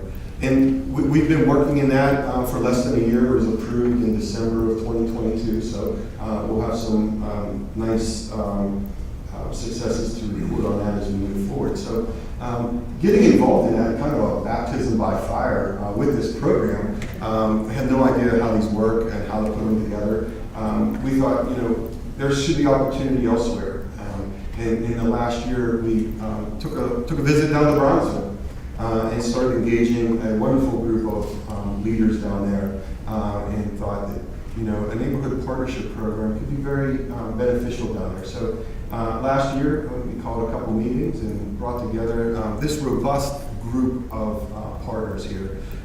You can see the Mon-Valley Academy of the Arts, of course the state of Pennsylvania, BARC, the city of Bronzeville, the Bronzeville School District, Fay Penn, Rivers of Steel, Team Humanity, and all those folks come together and put together a really good plan to deal with the issues in Bronzeville, to deal with after-school programming. A lot of after-school programming has gone away in that area, and that leads to problems, truancy, just all those problems. So we put together a program and try to identify partners, because our partners, they already do the work. It's just a matter of, can you corral those folks to concentrate that work in certain areas? And that's what we're doing here. The Alliance doesn't have all the answers to this, but I will tell you, each one of these partners do. The Community Action, Fair Community Action, the Redevelopment Authority, Fay Penn, they can all provide solutions to the problems that we have. And this is a robust group, and right now we have a nice plan that's dealing with the after-school programming. It's going to deal with blight. A blight task force is one of these objectives of this program, and we're actually going to copy the city of Greensburg's blight plan. That is probably second to none around in how they tackle blight. A public-facing website to deal with these issues, and to have a common sense strategy to tear down homes and redeveloping areas. You just don't want to pick out one here and here and here. Then all of a sudden you don't have a jointed planning effort. Planning requires a sensible approach. So we are looking at Greensburg as a way to implement a task force in Bronzeville, as well as Denora. That's another place that can certainly stand to benefit from a blight task force. So that's separate from the NPP, but we do work with the borough of Denora, to help add some capacity, and I think this is an area that we will be able to help them with as well. So blight is a major undertaking with this program, but where we stopped short last year is in funding. You need $100,000 minimum to stand up one of these programs, and that's a $100,000 commitment over 6 years. So it is a big commitment to get these programs off the ground, but we were almost there last year. I think we got to about $75,000 in commitments. So in Bronzeville, we got our plan together, and now we're going to be knocking on doors and asking for anybody who has consideration for a program like this to consider the Bronzeville MPP is an option. So we will be seeking funders for this, and hopefully next year I can add some more logos to that and put some business partners, and what we're actually going to be doing there. So I'll give them tax credits if they. Yes. Yes. 80% back. 80% back. Yes. So thank you, Joanna. In the benefit there, I'll just use an example: $100,000 a year from Key Bank in Charlotte. That's cash that's coming into our program. In return for their investment, the Commonwealth of Pennsylvania provides an 80% tax credit back to that business. So the $100,000 that Key Bank has put forward, they will get a return of 80% of their investment in terms of that tax credit. They could use it for their tax liability. You could use it. You could sell it on the market for 89 to 92 cents on the dollar to cash it out if you want. You can carry it over as well. So there's a tremendous benefit. And again, it's a limited pool of money. And I am confident that our Bronzeville program, if it does get funded, that it will move forward because I think it's sorely needed and be one of those top projects in the state. So, and dealing with housing and making housing opportunities available. You know, there's plenty of work opportunities around there. I do know immigrants are starting to look from other countries into Bronzeville as well. So working in Marine and places like that. So, you know, getting these folks a place to live is a priority. Living in a hotel is not the answer.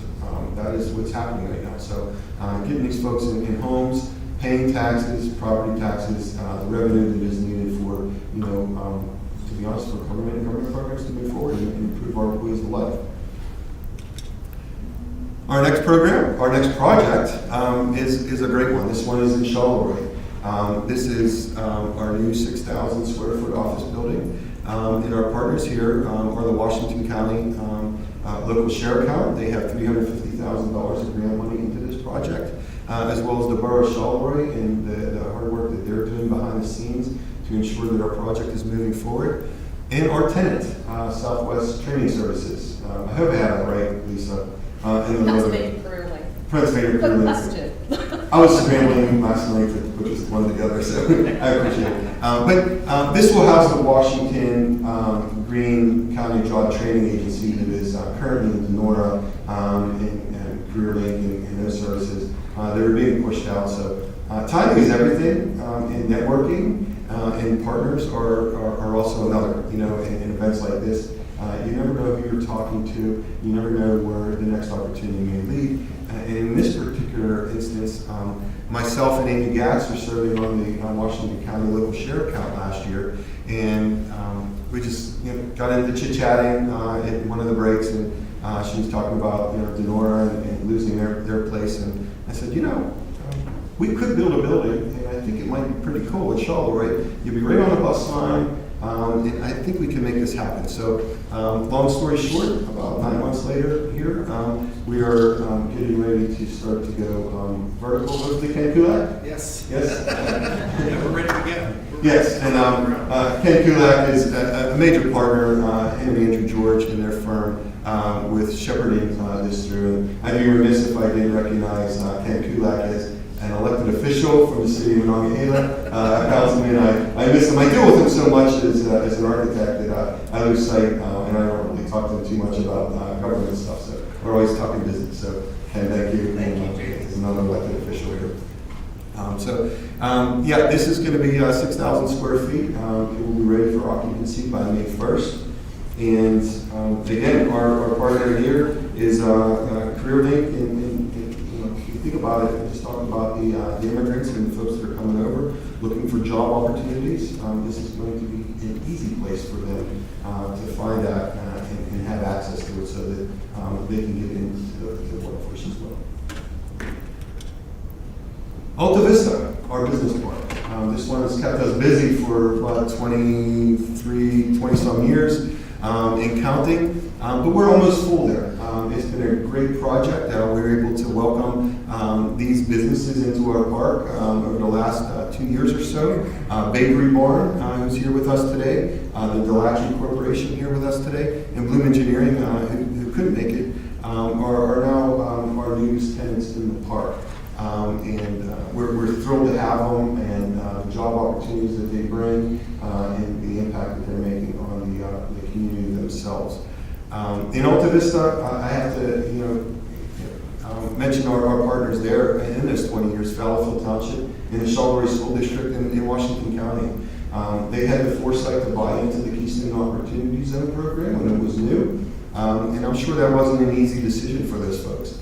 Asking to abate and forgive your property taxes on something that might be a big tax-producing parcel of land. And they had the foresight and they understood the program that, if you forgive these things for a little while, there will be a payback. And right now, as these properties have been developed and certain parcels have exited the Keystone Opportunity Zone, and these businesses are now developed.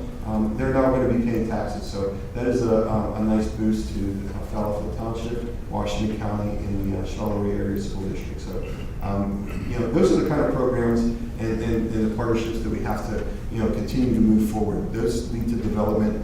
Those lead to opportunities. In our last part, the sun. It's kind of corny, but I think we really have no other way to say that we're going to build a solar farm on one of our lots in Optimus.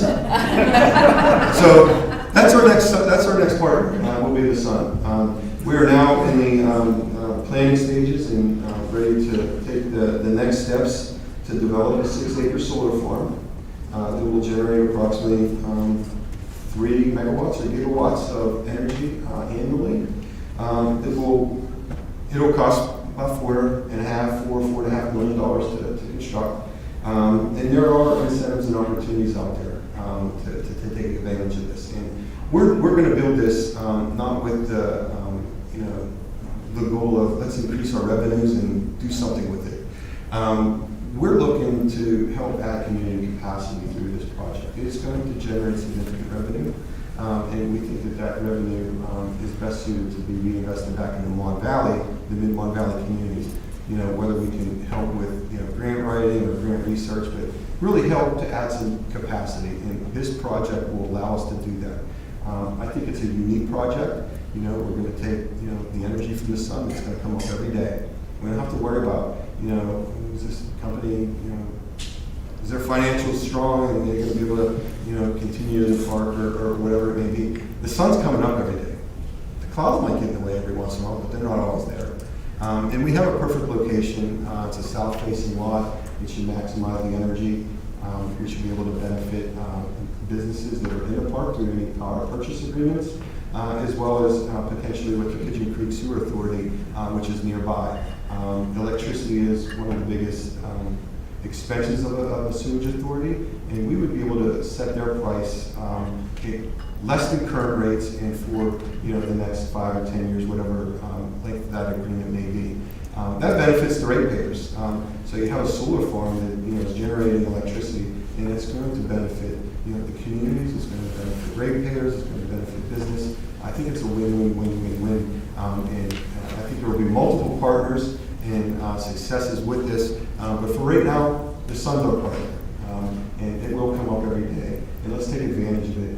It is a perfect opportunity to look at undevelopable lots. This particular lot we're looking at in Alta Vista is something that's been out on the market for a while.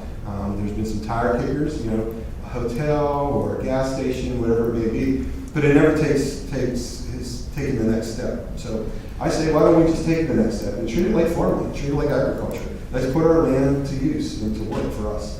I think there's those opportunities up and down the Mid-Mon-Valley, and I encourage anybody to really take a look at that. There are tremendous incentives. I know the federal government with the Inflation Reduction Act that just passed last year has a provision in there to promote these kind of developments, and it's through what is called direct pay.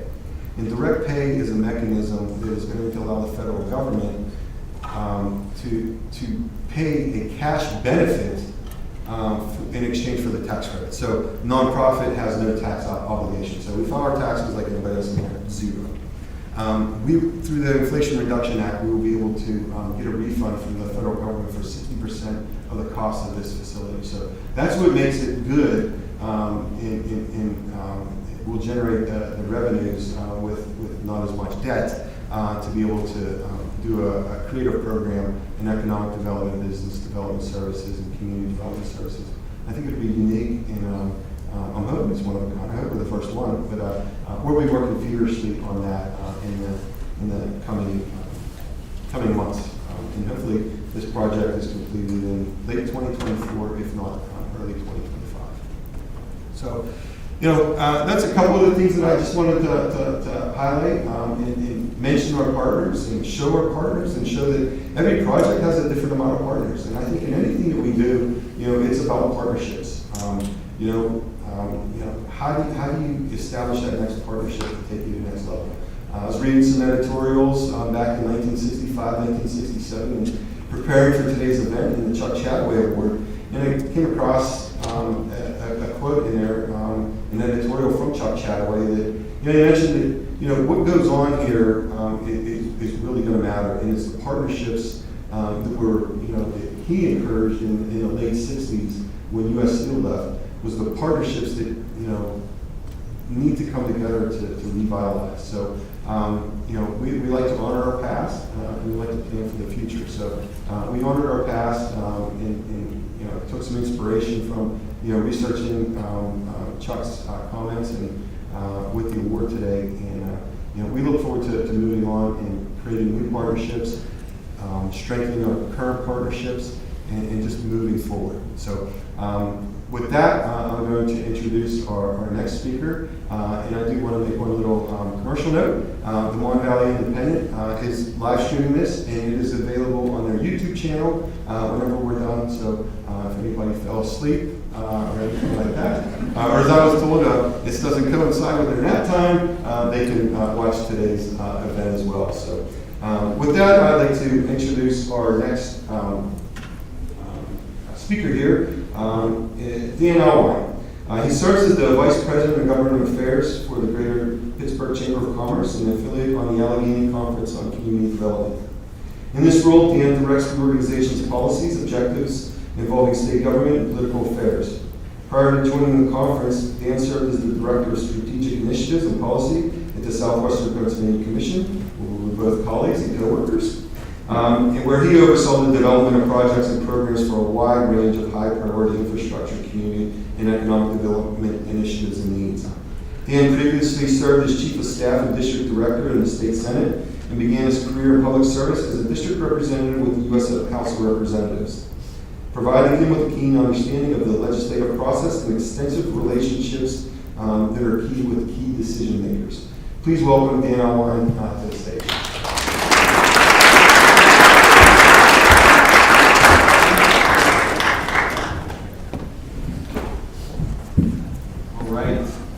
So I'm the one that's keeping everyone from getting out of the game.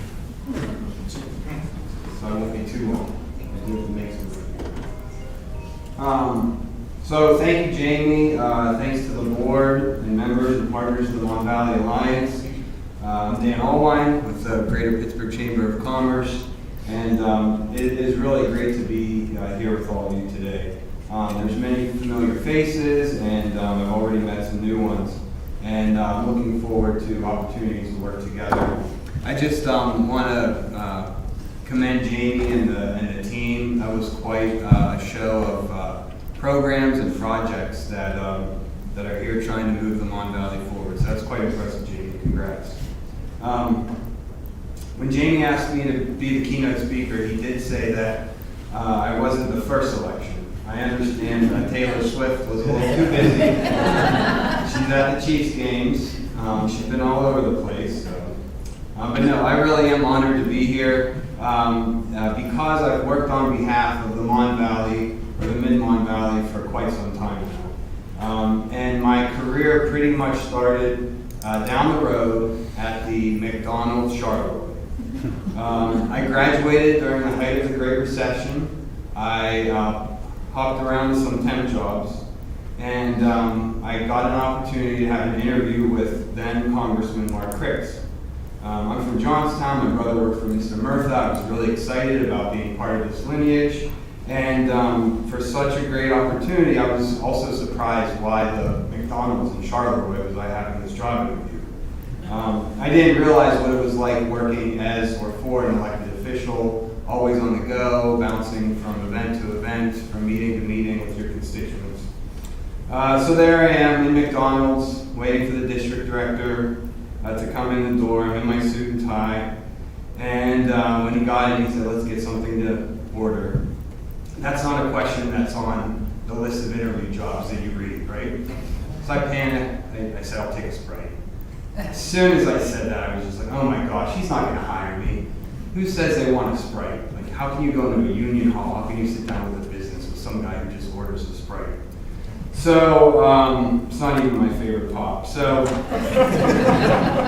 you know, I'm there, the interview's nerve-wracking, there's kids yelling over Happy Meals, the fries smell great, I wish I would have got food. I'm trying to stay focused through all the commotion, but it turned out okay for me, I got the job, and it's led me with tremendous opportunities, and one of them is being here today with all of you. So from time to time, I've had the pleasure of working in this area. I've worked, as Jamie mentioned, with SPC on a lot of different initiatives, from broadband to transportation funding to trail development.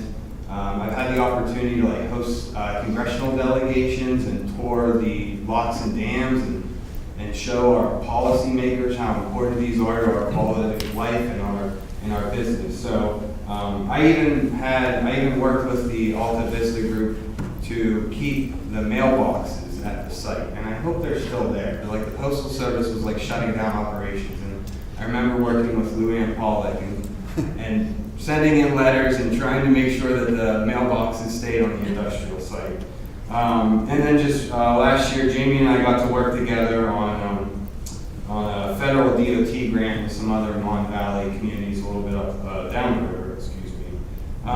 So again, I'm really happy to be here. And before I talk a little bit about our policy goals that I think at the Chamber that I think you all can agree with, just going to talk a little bit about the Allegheny Conference.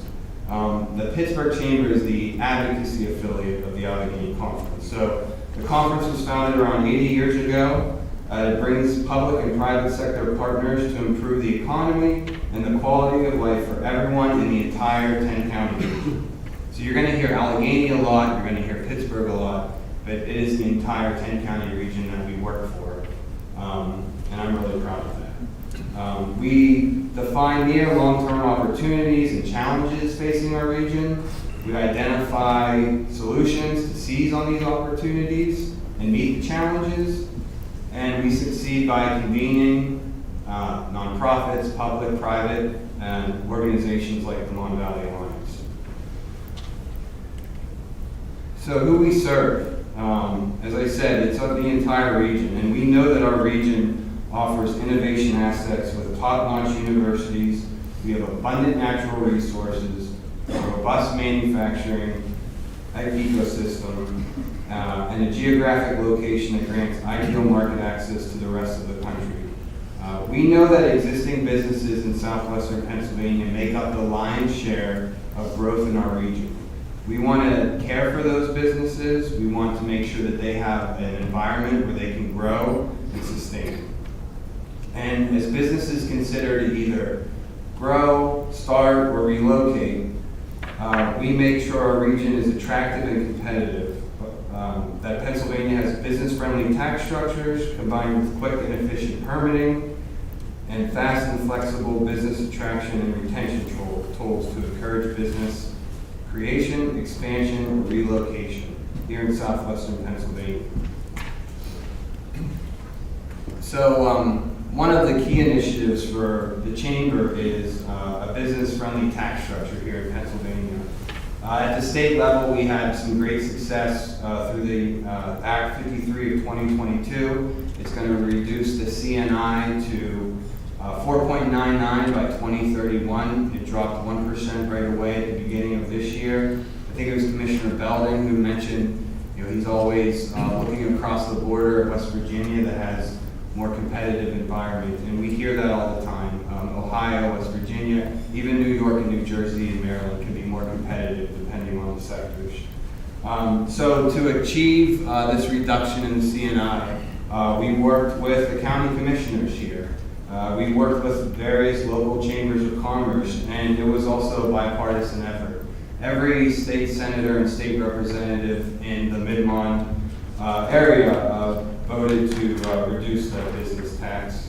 And I want to give a shout out to Representative O'Neill and his staff for being a long supporter of that. But there's still more that we can do to make Pennsylvania more attractive in terms of the business tax. There's an outlier for the state. It's called net operating loss carry forward. Right now we have that at 40%, and we want to get it to at least 80%. That's the federal limit. This allows businesses who experience losses in a taxable year to carry forward those for future years when they have profits. This impacts two particularly important sectors in our region, cyclical businesses like manufacturers, and also startup firms who can experience losses in their first couple of years. So we need to rectify Pennsylvania's treatment of net operating loss, and we need to make Pennsylvania more attractive to employers that are looking to relocate or potentially start a business here in Pennsylvania. We already heard about permitting this morning. We advocate for policies that create efficient, reliable, and responsible permitting and licensing at the local, state, and federal levels, because it is an issue that cuts across all economic sectors. From standing up a large-scale energy project, obtaining a barber's license even, to readying a site for large advanced manufacturing. The ability to get projects and people and professions up and off the ground in an efficient and predictable manner drives business investment. Our regional permitting agencies do need the investment and capacity, and they need streamlined processes to move these permits more efficiently through the system. That's a must. They need more investment. But at the same time, we should have provisions requiring those agencies to create online systems so applicants can track where the permit is, and state agencies should notify applicants if there's a deficiency in their permit application. All the states around us do this. We've seen early action from the governor and his team with executive orders to build efficiency in Pennsylvania's permitting, licensing, and certification process. We thank him for that and we welcome that, but we want some more. Permitting reform is a critical next step to making southwestern Pennsylvania and the entire Commonwealth an economically competitive environment. Something I know that is near and dear to the conference and also the Mon-Valley Alliance is site development tools and business incentives. We need more robust and flexible statewide economic development incentives to support business attraction and to offer turnkey sites with a predictable time frame for permit approvals. We all know manufacturing has been a key element of our region's economy for decades and continues to be a strength today. We see an opportunity for that strength to continue, but we can't do it without a robust site development fund that will increase our competitiveness and better position us to attract the manufacturers in energy, semiconductors, life sciences, and battery sectors. These are all high-growth sectors where southwestern Pennsylvania is more than competitive. As you can see, many states across the U.S. have committed extensive financial resources to create innovative programs. And in fact, just over the summer, Ohio passed a 2-year budget that invests $750 million to promote economic development throughout the state. This includes $350 million towards a brownfield remediation fund, and $150 million, I know the commissioners mentioned it, $150 million for a building demolition and site revitalization fund. And this is right across our border. So I'm going to talk a little bit about one affiliate that I work with. And oftentimes companies come to us and they say, show us your sites, and Will and other local chambers are there, and we have to compete with Ohio that's right across the border. And it's very difficult. Our incentive packages are less than competitive than those of other states. Our incentives are largely site-specific, and they're not very flexible. They're limited to large companies and by geography with emphasis on opportunity zones. And the applications are cumbersome and time-consuming, and that professional time spent on compliance really erodes any of the benefits that we can provide. So to realize our potential, we need to create the right environment for growth and invest in new and robust site development programs. The region has several other sites that, if shovel-ready, could be used immediately to meet the demand that we're seeing now. And I think Jamie and you all know that firsthand this area needs more sites. As you said, you're already built out, and there's some nearby that we could work with. So that affiliate that I mentioned, the Pittsburgh Regional Alliance, it's our marketing group that works with and provides complimentary services to site selectors, business decision makers, companies, and people from all around the globe. We rely on partners like the Mon-Valley Alliance and the Washington County Chamber to help market sites. And we're complemented by our local utility companies like West Penn Power, First Energy, and Columbia Gas, who meet with companies and on-site and help them validate their utility requirements. This representation of partnership between our economic development, utility, and real estate partners provides a comprehensive presentation of what it truly means to be collaborative. Bringing this back close to where we are, our legacy of manufacturing is prominently displayed at the Mon River Industrial Park. It has over 100 acres of prime real estate property, barge and highway access, Class 1 rail service, and heavy industrial infrastructure. Not only do we have that site, but the Mon-Valley is also known to have a strong and advanced manufacturing presence. And I think we've all heard it here today. The Mon-Valley has things that employees and employers want. When businesses come in, they want great main streets, they want walkable communities, they want inexpensive housing, they want access to the rivers, all the things here available in the Mid-Mon-Valley. So if we address the issues and achieve the policy goals I've outlined, I'm confident we can grow our region and our businesses can reach their full potential. So this is what Jonna mentioned earlier today, and we're really excited about this. Governor Shapiro announced the creation of a statewide comprehensive economic development strategy, the first in nearly 2 decades. The announcement was also paired with a $10 million site development pilot from the state, and I think it's an acknowledgement of the important role pad-ready sites have in driving investment. As John has said, look out for this strategy to be announced around the end of the year, beginning of next year. And once you see it, if you agree with it, and you think it will help your businesses grow, contact your state rep and your state senator. Their role is going to be equal in budgeting for these new programs and incentives. So I just want to close a little bit with some work that we're doing locally at the Allegheny Conference that I think we can work together on. We have a partnership of chambers that we're reactivating. I know the Mon-Valley Alliance was a part of it, and this has served as a regional coalition of chambers and created opportunities for us all to share information, talk about policy initiatives, give some Harrisburg updates, and you'll be hearing more about that probably about the end of the year. We're also bringing back what's called data on demand. It's going to be on our website, whether you're a business or a chamber or an economic development organization, you'll be able to get data on business presence, innovation, workforce, education, training, and more. And then finally, it's not a state government initiative, but we're on the advisory committee for Pennsylvania Small Business Climate Project. The report is going to include where are small businesses growing or shrinking in Pennsylvania, and should there be a more formalized policy agenda for them? And really the most important outcome of this project is the completion of a report that summarizes how best to improve Pennsylvania for small businesses in terms of access to state-funded assistance, capital, procurement opportunities, ease of permits, and licensing. So my colleague Lauren Connolly is leading all of those initiatives.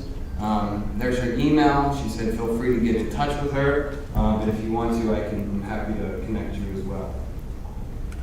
So in closing here, in my experience, our region is strongest when we collectively advocate for the same vision and the same priorities.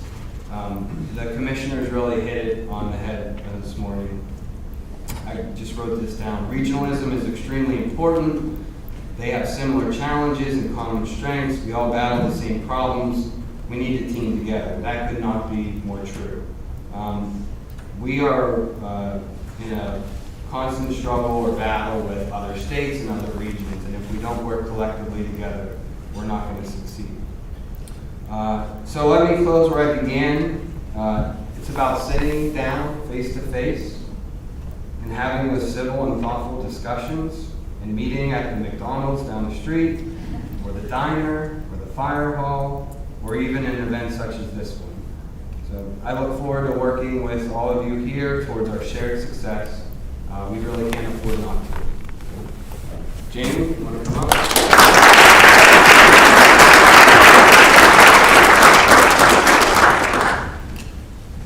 All right. Again, thank you all for Dan's presentation. I think that data on demand, the nerd in me thinks that's really cool. We're writing grants and pursuing things that stuff is really important stuff. I do appreciate everybody's time today. It is a long morning.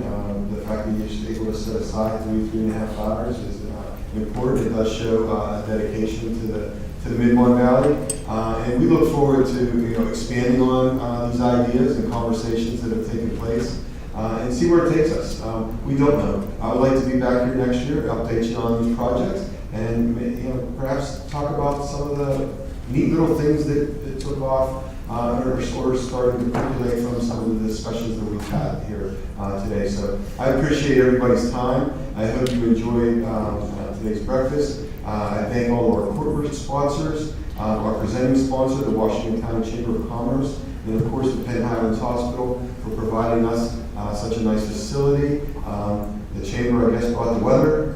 It's pretty nice too. And also hospital staff for the wonderful breakfast and the accommodations that they gave us today. So I thank you all, and I look forward to working with you, developing these partnerships, and moving the ball forward. Thank you all.